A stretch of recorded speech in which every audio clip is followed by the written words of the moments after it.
Hello there and welcome to another episode of the Long Live Rock and Roll podcast. To my right, as usual, is my co-host, Mr. Felipe Amorin. How's it going, man? All good. How you guys doing? There's no coffee or beer today. Wow. Because I had so many coffees. I had 4 coffees today. We've recorded. We're doing this thing now where because we haven't toured together for a while. We haven't played together for a while. We've got another one coming up in September, but. We're getting together. I'm coming to London once a month. Felipe comes to me. So I go to London 1 month. Felipe comes to me the next month. I go. And we just record a bunch of episodes in the day, really. But Felipe's had 4 coffees already today. And full on. we had and one of them was a double espresso. Yeah. So you can count this as 5 coffees. We had breakfast together this morning with 2 mochas each. Yeah. Then Felipe got home and he had a double espresso. Then we had an espresso before the first episode we recorded. We had an espresso before the second episode. Now this is the 3rd one we're doing. So if I'm overexcited, he's bouncing off the walls. Yeah, so I've got to keep him restrained. So as there's no beer, no coffee, I'm gonna get the show started with sparkling water. Rock and roll. Rock and fucking roll. Anyway, welcome to the show. I intend to drink it by the end of the day. It's a hot day, you should, yeah. Well, welcome to the show, everyone. Today we are discussing an album. It's an album-specific episode, and this one, funnily enough, actually was my uncle who kept saying to me, when are you going to do this album?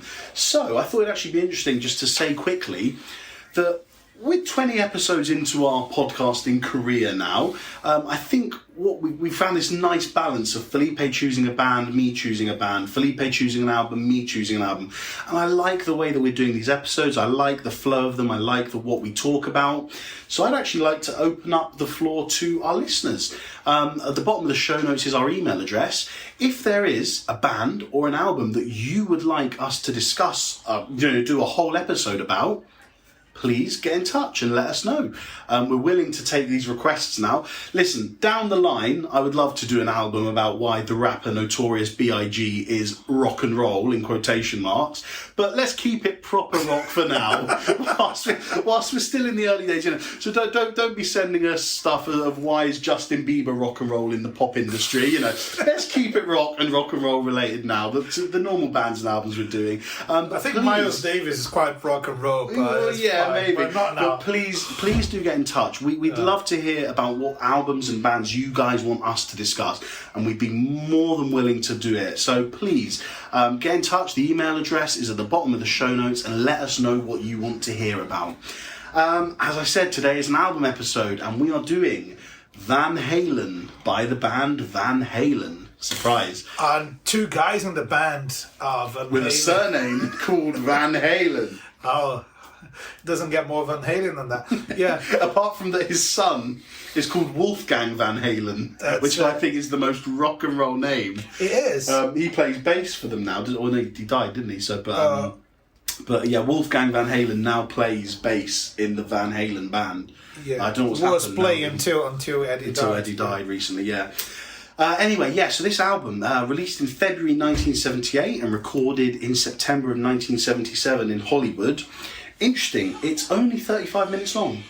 It's a short album, isn't it? I've listened to all of it this morning. It's like, is that it? Yeah. I want more. Well, it doesn't disappoint, does it? It leaves you wanting more, and that's not a bad thing.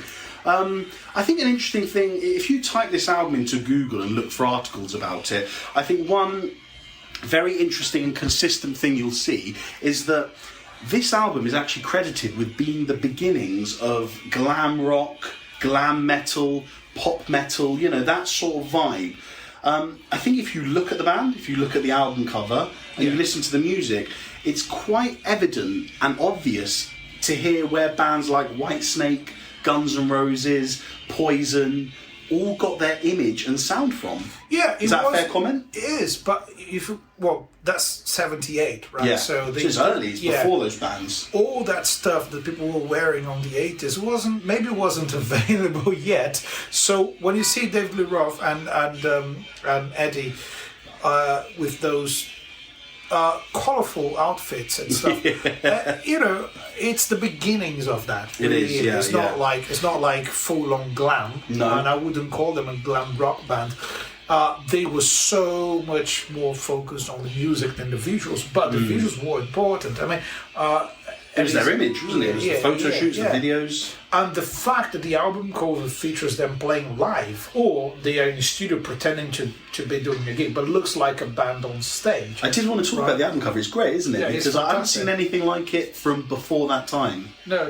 You see the Beatles, the Beatles in their suits, all posing at a park. I've never seen the energy in Is that a the live original album cover, though? Is it? I haven't seen any other ones. Yeah. So that's it's the one. Brilliant. I've never seen the energy. The band's logo. The only one I can compare it to is the Elvis album we did. Remember where he's playing the acoustic guitar? Fantastic, but great album artwork, and I love the logo of the V and the H. It's very cool. But yeah, should we get started? Yeah. I thought the production, just to talk about the production of it quickly, was really interesting. I mean, the producer was a guy called Ted Templeman, and it's a very polished album. I love the production of it. It's beautiful, isn't it? Because you've got this fantastic, throughout the whole album, each chorus is a 3-part harmony. You've got the 3 of them singing beautifully written harmonies, and they're perfect. Remember we spoke about the band a few episodes ago, and we talked about their harmonies, but their harmonies, intentionally, were a bit loose. Yeah. They weren't always in time, but that's because of the vibe they were going for. Yeah. This is polished harmonies with a raw live hard rock band, isn't it? Which almost doesn't, it shouldn't fit. But it does. It does, exactly. And it's funny because I didn't hear many guitar overdubs. They pretty much sound like a live band sound. Well, they recorded it as a trio with the bass, guitar and drums in one room and David Lee Roth in another room doing the vocals. So that's recorded the only live. thing they added was some guitar overdubs. Yeah, that's what I'm saying. It's as good as you're right. It's as good as a live album. Yeah, and it's fantastic because the tightness of this album, is just magnificent, isn't it? Yeah, it is. One thing that has to be said is like the Van Halen brothers were geniuses, really. Yeah. Like in terms of the way they play their instruments. You might not be familiar with this, but Eddie Van Halen was initially a drummer, and Alex was initially a guitar player, and until they figured out they could play each other's instruments better. Do you know what happened? Swapped. Have you read more into this? As they started, Eddie was the drummer, Alex was the guitarist. Yeah. They both kept, when they were out of the house, they both kept touching each other's instruments.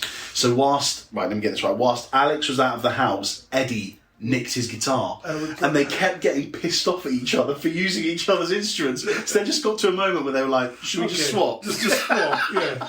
Yeah, fantastic. Good for the world of music. Good for rock and roll. Yeah, fantastic story. Yeah, sorry, please carry on. But they're like so good. And Alex Van Halen is kind of underrated as a rock drummer. Sometimes people wouldn't mention him amongst the maybe top 5 or top 10 rock drummers. Do you think he has a place there? Oh God, yeah. Really? Okay, he's so good. His knowledge of jazz and Latin music is amazing.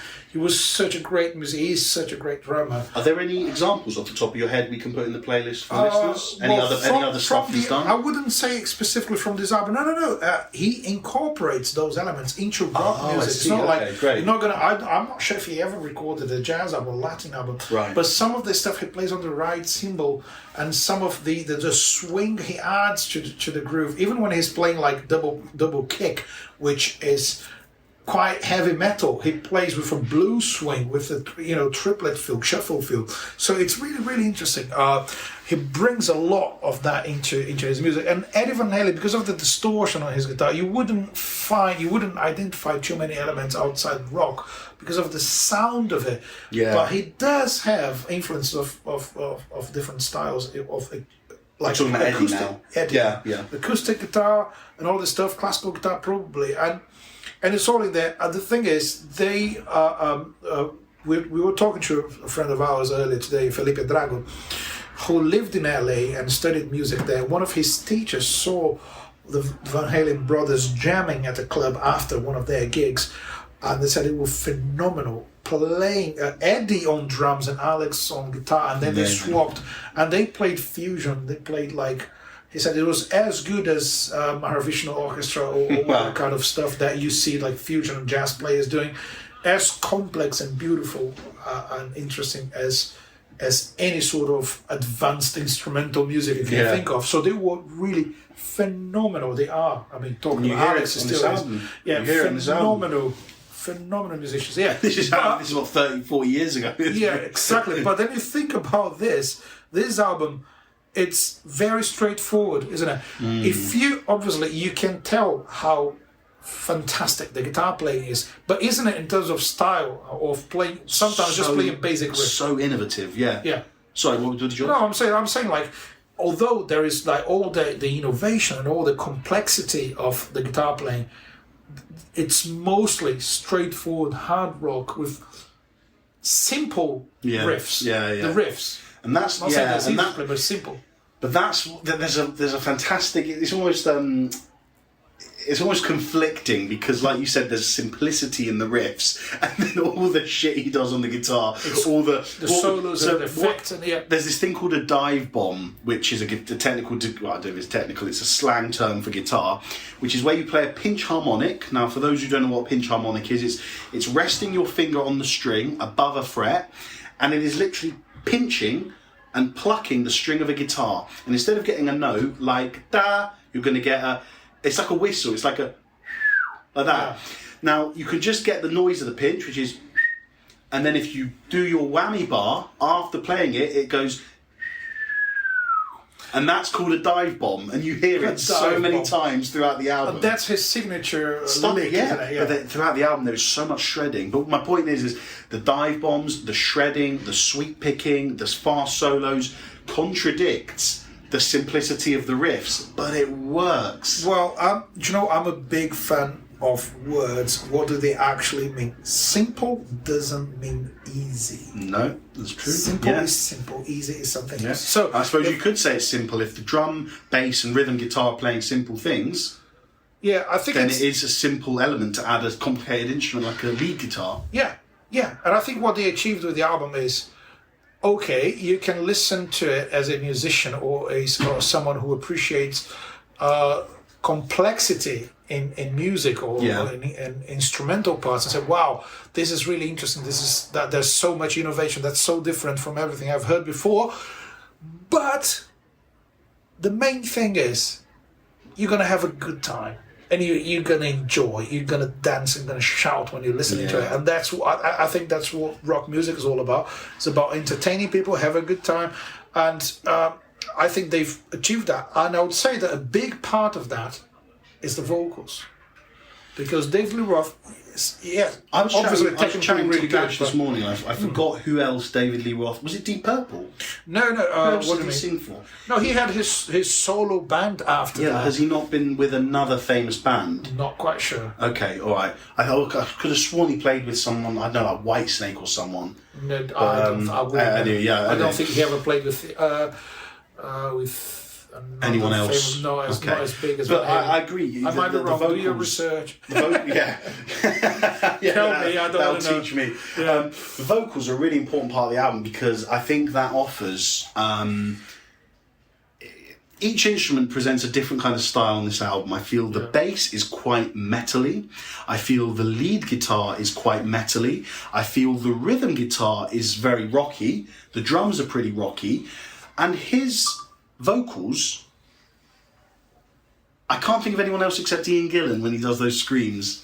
Yeah, like it's from interesting, isn't it? Yeah, Ian Gillan from Deep Purple. It's aggressive, right? Yes, but it sounds to me, and I know he was a big fan of partying really hard and stuff. So it does sound to me like that is the kind of vocals that is it intends to invite you to party hard, and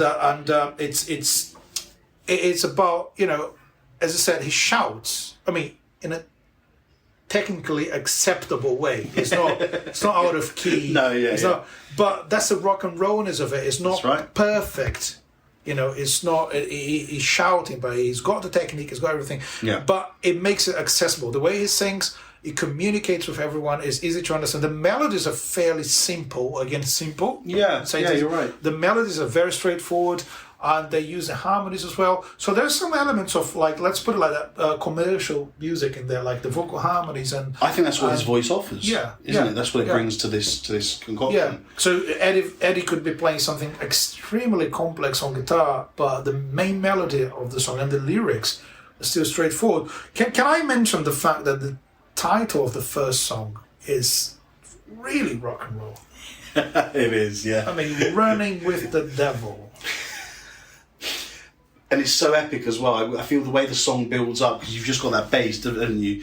The bass and the drum, it's like dun, dun, dun, and then the guitar comes in. It's just layer by layer. Yeah, I would even dare to say that sounds a bit like AC/DC because of the tempo and the fact that the bass and the drums are simple and solid. Yeah, I can get behind that, yeah. Not stylistically, but in my notes, I felt Running in the Devil had a quite, just the bass and the drums, I thought that was quite metal, just very aggressive. Yeah. Dun, dun. Maybe it's because I was listening to the tone of the bass. Yeah.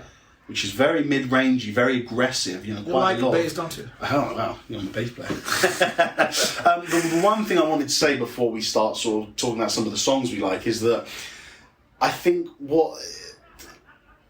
another hugely important element that I don't think we've mentioned is that this is their debut album.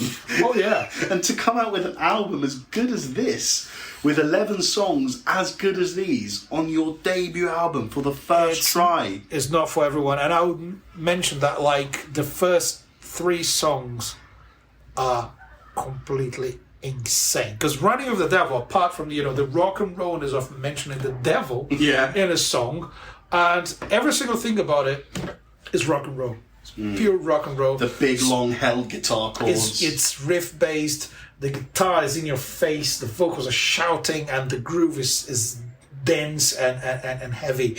And then you have Eruption, which is basically just guitar. Is it really a song? Yeah. Or is it just a bunch of guitar noises in there? How much of that was actually written and prepared? How much is improvised? What is that track? What do you think about it? Well, you might remember, and our listeners might remember, that all the way back in episode 3, where we spoke about Led Zeppelin 2. Yeah. We spoke about the song Heartbreaker, which Jimmy Page, after the first verse and chorus or the second verse, the song takes a break and Jimmy Page just does a guitar solo. And we said back in that episode that Eddie Van Halen actually came out and said that it was the likes of Heartbreaker and that Page solo that really inspired him to create a song like Eruption. So I think it is a song. It feels, I couldn't at all, I'm not a guitarist, I couldn't speak as to whether he's improvising or not, but at the very least we know that he wanted the audience's attention on his guitar. And that's not in an attention-seeking way, it's just the lead guitar and what he is doing on the guitar on this album is a hugely important instrument. Yeah. Now with the song Heartbreaker, again guys will put it in the playlist, that solo comes in the middle of a song. There are chances for other members to shine before and after the solo. Robert Plant's vocals, John Paul Jones's bass, Bonham on the drums. You could have started the album with Eruption. Yeah. But my point is that the solo in Heartbreaker has come halfway through after a verse and a chorus, and after the solo comes another verse and a chorus. Yeah. Eddie wanted all their attention on the guitar for one song, and that song is called Eruption. And it's just guitar. It is, I think they were totally aware that if people would remember them for one thing, would be for that unique guitar sound and style, right? There's no one, there's a few musicians that changed the history of their instruments. And Eddie's one of them, surely. Exactly. He was as important as Jimi Hendrix, in my opinion, for guitar. Because what Hendrix did, until Jimi Hendrix, you had people playing guitars, right? John Lennon was a guitar player. George Harrison, Eric Clapton. But those guys were still mostly songwriters, right? Although Clapton kind of managed to stand out as a soloist. Yeah. But they were still mainly songwriters playing guitar. Yeah. Sorry for Clapton fans, I love him, but he is a songwriter first and foremost. Yeah. And I'm a big fan of his solos, by the way. But I'm just saying that Eddie was Hendrix was okay, look at me, I'm playing guitar. Even if you don't like my vocals or my melodies or my lyrics, you're going to still be really impressed by my guitar skills. So he was, for me, in rock music, the first one to put the guitar on the spotlight. I would say Chuck Berry first, okay? Chuck Berry, because he was playing the riff and dancing with the guitar. So the image of guitar playing right from the beginning was Chuck Berry dancing, walking around the stage, playing riffs that no one has heard before. And then you had Hendrix, right? So those two say, Hendrix was like, come on, look at the guitar. And it's all about the guitar, the effects, the solos, the psychedelic bits. And then Eddie Van Halen was like, okay, can we take this to another level? And it's a big jump from Hendrix. That's really true, because what you mentioned about Hendrix and the effects that of what he made his guitar sound like. Eddie Van Halen is doing stuff, and again, I just need to reiterate that we are not guitarists, so we can't speak to when the first notable use of sweep picking was. But at least in a broad sense, in terms of on an album, cemented in a piece of musical history, Eddie Van Halen is pioneering and innovating these guitar techniques that don't rely on the effects of a pedal. Yeah. The stuff you're hearing is him utilising the strings and the whammy bar of a guitar to a different extent. So it's coming more out of the instrument than of the yes, it's a furtherment and an advancement of that was a tongue twister, isn't it? And an advancement of guitar techniques. Yeah. It's brilliant, and that's all demonstrated on Eruption. So you want some shredding, go and listen to the second track, Eruption. Yeah, so just mentioning, he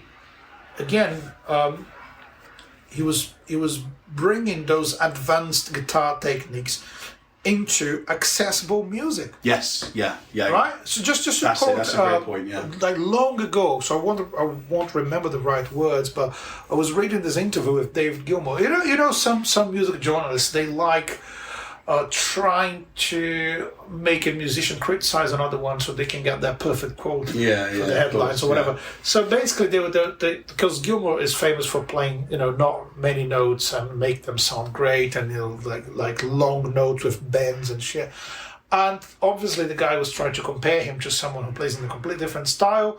And he asked Gilmour, "So what do you think about Eddie Van Halen? It doesn't play like you, does it?" It's like, and he was like, "Well, you know what? I'm a big fan. I love him, and he's a great guy.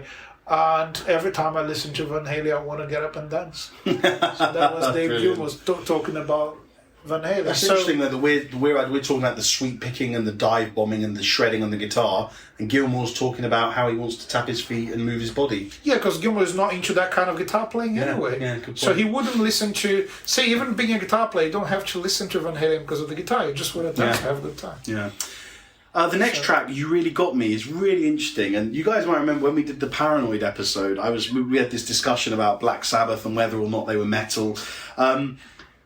Through what I've learned and through reading quite a bit about musicology and the history behind sort of certain genres, You Really Got Me is a song by the Kinks, for those that don't know. This is a cover on this album, and the Kinks version is pretty much the same as this, but the riff from You Really Got Me, da-da-da-da-dun, da-da-da-da-dun, the Kinks version of that riff is supposedly, in musical history, it's labelled as the first ever heavy metal riff. I can't remember when the Kinks did it. Was it 64? 60s, yeah, 64, 60s, right? 66 or something. And we said to you the first heavy metal song, Helter Skelter by the Beatles, the first heavy metal lyrics, Painted Black by the Stones. I just found it really funny and coincidental that in an album which has largely been accredited to innovating and pioneering this glam metal, pop metal, they do a cover of a song which is classed as being having the first heavy metal riff. No, but how important is that? Because one interesting thing in rock and roll is if a new band recycles what the other bands have done. I think it's important for rock history. How many rock fans got to know that song for the first time through Van Halen? Yeah, I imagine loads. And then you go back and listen to the Kinks. The Who recorded that song, I guess, as well. Oh, really? I think they did. Cool. Yeah, I might be wrong. I'm pretty sure they did that. So you go back and listen to that and think, oh, all right, cool. Yeah. So that's a classic rock riff that people covered and was too heavy for the time. So it sounds to me like as if Eddie Van Halen was like, okay, how would they have done it today? With the studio resources, production, and with the new guitar techniques that are coming up. Yeah, fantastic. So why not? But it's a dangerous territory to record a version of a song that is widely accepted anyway. Everyone loves it. Yeah. People who know that song could say, "Oh, that's shit," but I don't think you can possibly criticize this. No, it's a because brilliant it's cover. just I love the cover. Kinks, but Yeah. this is a great cover. It is. The thing to talk about that is on this album there are actually a few examples of them, in my opinion, and I'm just completely guessing, but look, right, I'll take you to the tracks. Number 3, You Really Got Me. Number 5, I'm the One. And number 10, Ice Cream Man. Now, as we've just spoken about, number 3, You Really Got Me. Number 5, I'm the One. I really hear like a Stevie Ray Vaughan sound in that song. Ooh, just that shuffle, that's the really country kind of vibes, but quite heavy with the distorted guitar, right? Track number 10, Ice Cream Man, is a cover of a blues song by a guy called John Brim. Yeah. And that is obviously a blues cover. Yeah. You basically, if what I'm saying is what happened, you got Van Halen paying homage and saying thank you to the Kinks, who were pop in the 60s. No, I'm not saying Stevie Ray Vaughan, but music of that nature, the kind of heavy country music, and blues with Ice Cream Man. Yeah. Yet we've got an album which is almost definitely hard rock and could be considered glam metal. Yeah. So paying homage to blues, country and pop Yeah. in an album. In 1978. In 1978. Punk was big. Exactly. So I just thought that was really interesting that 3 of the 11 songs They do are have not... a reference to punk, atomic punk.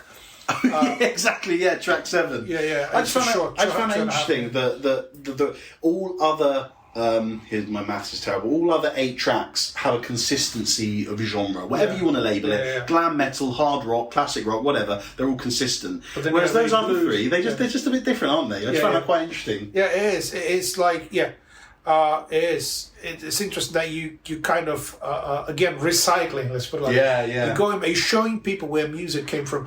You got to think that before Google and YouTube and all that stuff, sometimes you would only have access to what is trendy. Yeah. Someone released an album, everyone is talking about it. Go and buy it. Where does that come from? And if the band and that album, if they recorded a cover, it makes you immediately think, oh, wait a minute, they didn't write that one.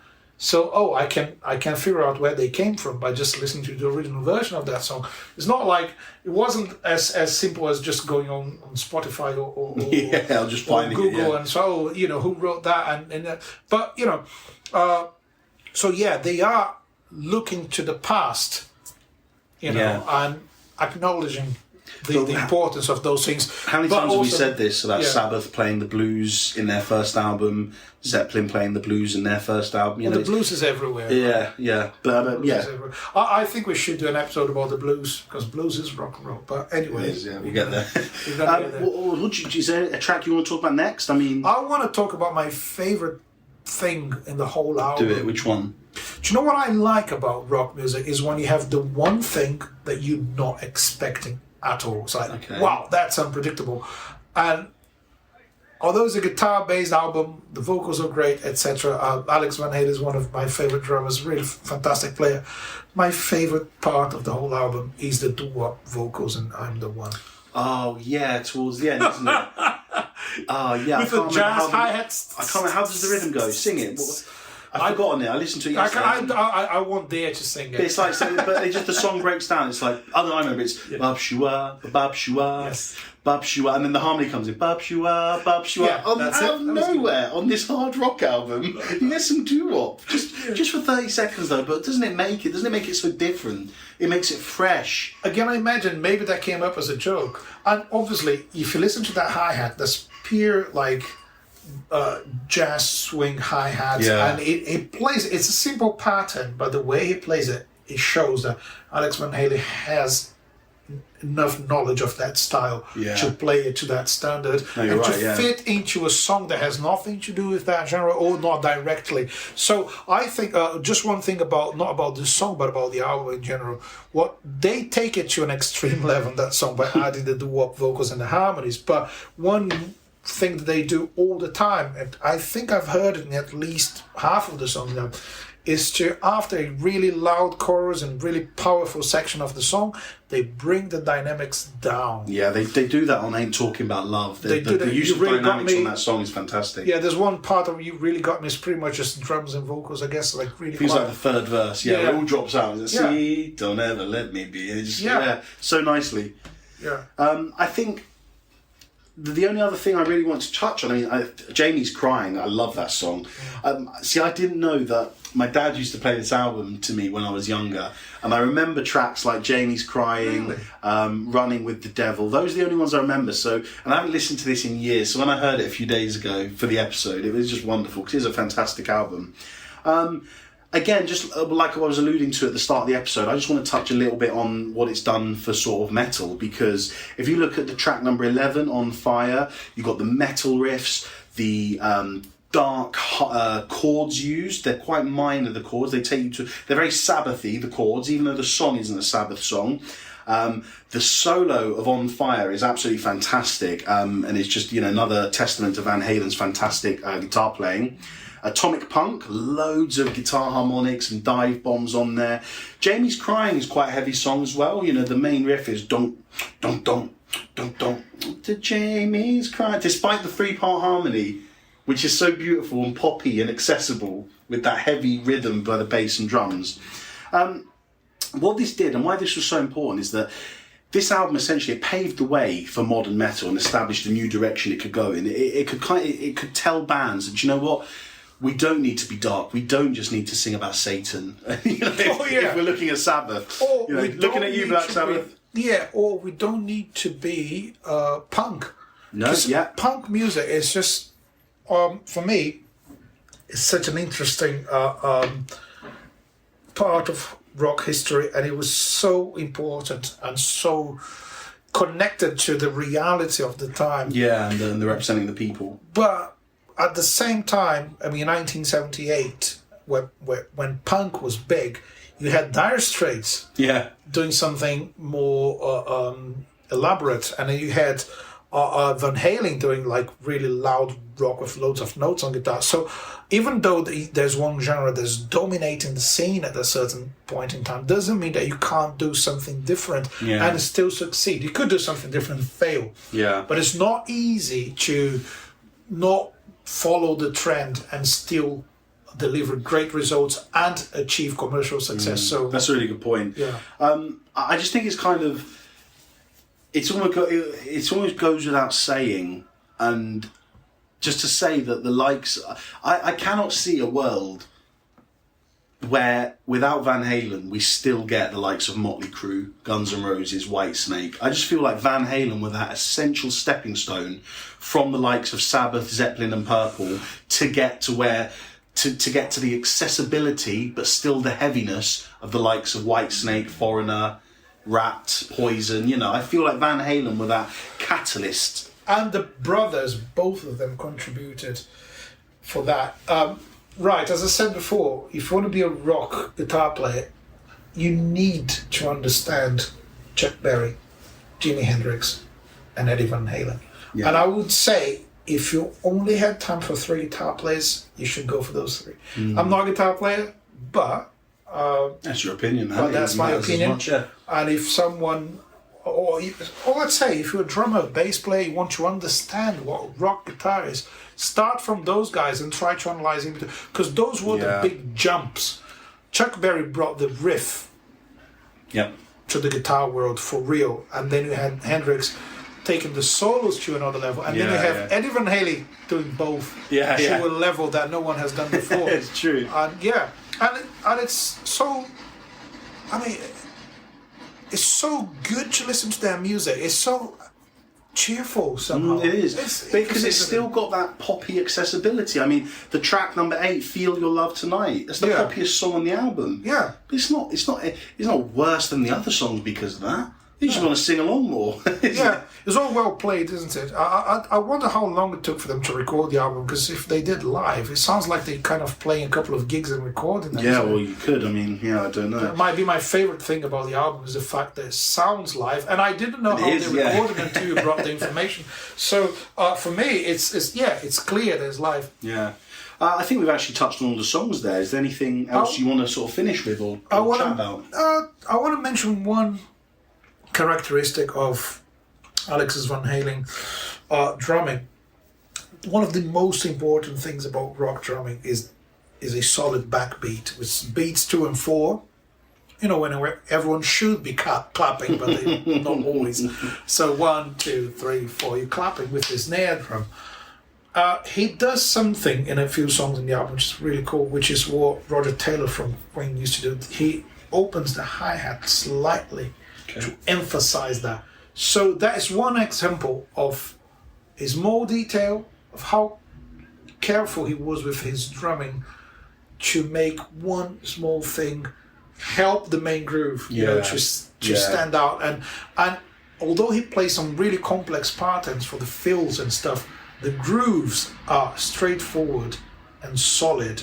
And you can say the same about Michael Anthony, the bass player. He locks with that drum groove in such a way.